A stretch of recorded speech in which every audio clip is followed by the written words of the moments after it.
location. And then, actually no, scratch that. Press Alt-I, delete that keyframe, go to 50. On frame 50, I want it to be all the way at the pole.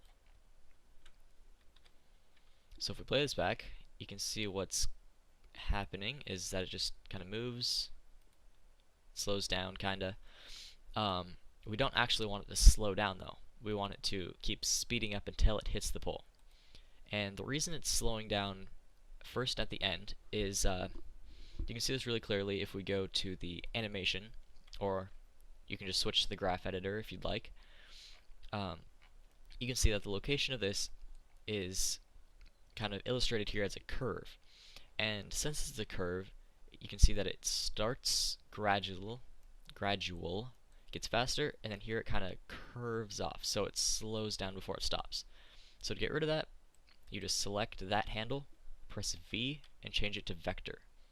So what that does, make it a completely straight line. That way it doesn't slow down at the end. But we want it to slow down at the beginning, so that should work out great. So let's try that again. See, it's speeding up, and it just stops. So that's okay, because all the bouncing stuff is going to be simulated by the physics, and we don't really need it at that point anymore. So right about 40, I'm going to hover over this animated little checkbox, and I'm going to press I. And what that does is keyframe the check so that on the next frame I can uncheck it and press I. So here it's animated, and then here it's not. So when it's animated, the rigid body isn't actually controlling it, but once that is unchecked, then the rigid body has full control over what happens. So if you see, if I play this back, does that.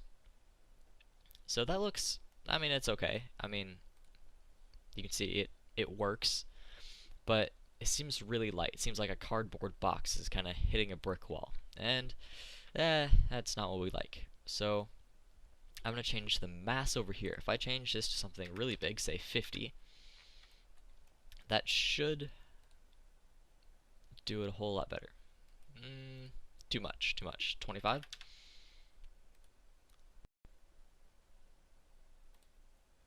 Still too much. Actually, one thing that I should do is, you see that it's hitting it straight on.